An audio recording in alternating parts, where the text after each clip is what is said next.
Hello and welcome to my channel.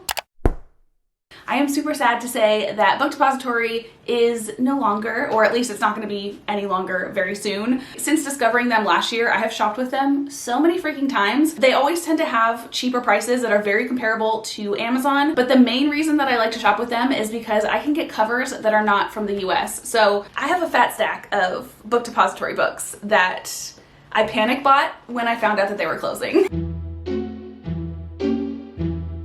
We're gonna start off with the 4 books that I got before I found out that they were closing. And I'm gonna try to actually guess which one is which, because there's actually 2 books that are in part of a series. I'm trying to feel like the thickness of them. Okay, I think these are the 2. Which is which, I have no idea, but let's go ahead and rip open our first box and find out. Oh, okay, that's the second one, so let's rip open this one. First book that we have is Hatchet, and this cover specifically is their 30th anniversary edition. The normal cover looks like this, which I don't really care for. This is one of my most memorable reads from when I was a kid. I freaking loved this book, and since I started getting back into reading last year and buying more books and things and kind of wanting to collect a nice library full of books, this has always been one that I've wanted to add to my collection. And recently I thought it would be really fun to do a video kind of where I reread old childhood favorites to see if they're still good. I'm sure this is going to be not nearly as profound as it was when I was a kid, but I'm so curious to see if I still like this just as much as I did before. If you've never read Hatchet or have no idea what it's basically about a boy. I don't remember how old he is. I want to say probably 14 or something like that. He's flying to go visit his family. He's in a 1-person plane with just him and the pilot, I'm pretty sure. It's been a really long time since I've read this book. Basically, he brings the hatchet with him and the plane crashes, and I'm pretty sure the pilot dies, which now that I'm thinking of that is pretty morbid for a children's book. But the pilot dies and the kid is basically forced to survive until he gets rescued. And basically the setup of him being rescued was that it was just before winter. And I've always been curious since I finished reading this book what would have happened if he didn't get rescued and he had to go through a winter. Insert the next book. There's actually quite a bit of books in this series, which I didn't realize. I thought there was only Hatchet, but when I went to go look this up to purchase it, I realized there was a ton of other ones. The third one specifically in the series is Brian's Winter. 13-year-old Brian Robison learned to survive alone in the Canadian wilderness, armed with only his hatchet. As millions of readers know, he was rescued at the end of the summer. But what if that hadn't happened? What if Brian had been left to face the deadliest enemy, winter? So I am beyond excited to not only reread a childhood favorite, but also finally figure out what would have happened if he never got rescued. If you remember from a couple of videos ago, I mentioned that I wanted to do a Lynn Painter readathon. I read Better Than the Movies last year and I freaking fell absolutely in love with it. But the only thing kind of holding up that video was the fact that I couldn't get the do-over in paperback. If I get books from the same author or books from the same series, I like them to be the same type of book. But I was watching someone's haul video that lives in the UK, and she hauled the do-over in paperback. So I ran to Book Depository to see if they had this book in paperback, and they did. So I'm very excited that I can finally do the Lynn Painter readathon. I'm definitely going to be doing that this month. Honestly, I'm probably going to start it as soon as possible. Now let's go ahead and do our last book from this first order, which is very thin. This is The Girl Aquarium by Jen Campbell.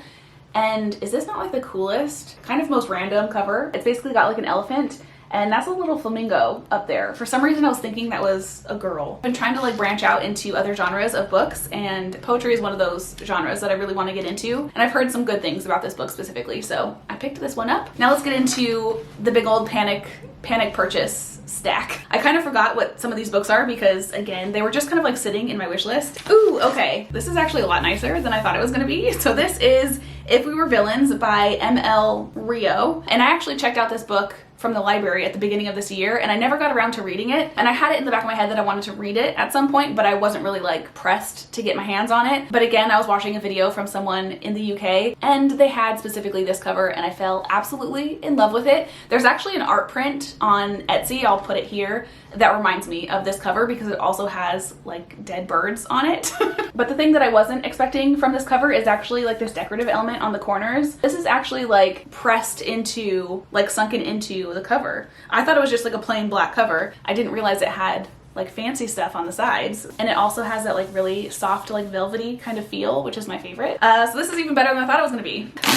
Ooh, Ooh, okay. So this is really good actually by Monica Heisley, something like that. Is this not like the cutest freaking cover? I actually do like the US cover as well. This is what she looks like. But then I actually saw Zoella haul this book and I absolutely fell in love with this cover. If you saw my last video, which was a like reading books strictly based on their covers, I talked about the kind of book covers that I'm like the most drawn to, and this I feel like fits the bill perfectly. I freaking love this.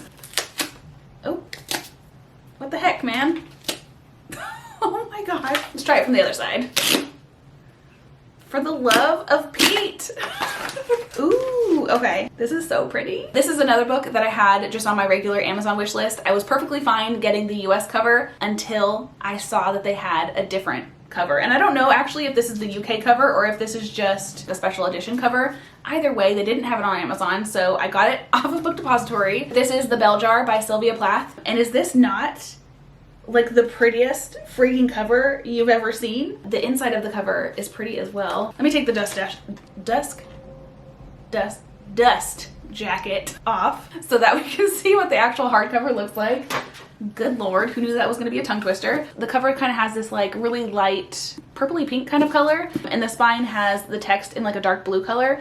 And it also has this really cute imagery of, I think these are like figs. Ooh, there's more drawings. This book is just full of surprises. Even if I don't end up liking this book, I am so stoked about this purchase because it also has like sketches throughout the entire book. There's one of like a theater, a little hotel with some windows. This one's of like a hospital. This is one of those books that I put on my wish list purely because a lot of people talk about it, so I felt like I should read it. But now I'm like so excited to actually read it. Don't know when I'm gonna be able to do that, but anyway, let's move on to the next one. I am subscribed to Book of the Month, and this is the book that they offered a couple months ago, a few months ago. It's basically about like a group of people that go on a writing retreat, and I think they end up like dying. Upon arrival, they discover they must complete an entire novel from scratch, and the best one will receive a 7-figure publishing deal. But then the women begin to die. Yeah, it's basically like a writing retreat thriller, which sounds pretty cool. So there's that. Second to last package. Ooh, this is a fat book. This is another one that I'm really excited about. This is Belladonna by Adeline Grace. And again, this is a book that I found from a haul video from someone that lives in the UK. The second they showed this, I absolutely fell in love with it, which is actually kind of funny because my sister is visiting England right now, and she basically took inspiration from my last like book cover video, and she went into the bookstore and grabbed a book that she really liked the cover of, and it was this one. So I thought that was really funny because I was like, I literally just also bought that for the exact same reason. My only dilemma with getting this is the second book is coming out pretty soon, I think, but I don't know where I'm gonna get it now because Book Depository is closing. So if you are in the US and you know of a place where I can get UK covers, please let me know so I can get the second book of this when it comes out. All right, and our very last package. Ooh, okay, I totally forgot I got this one and I'm super excited about it. This is Lessons in Chemistry.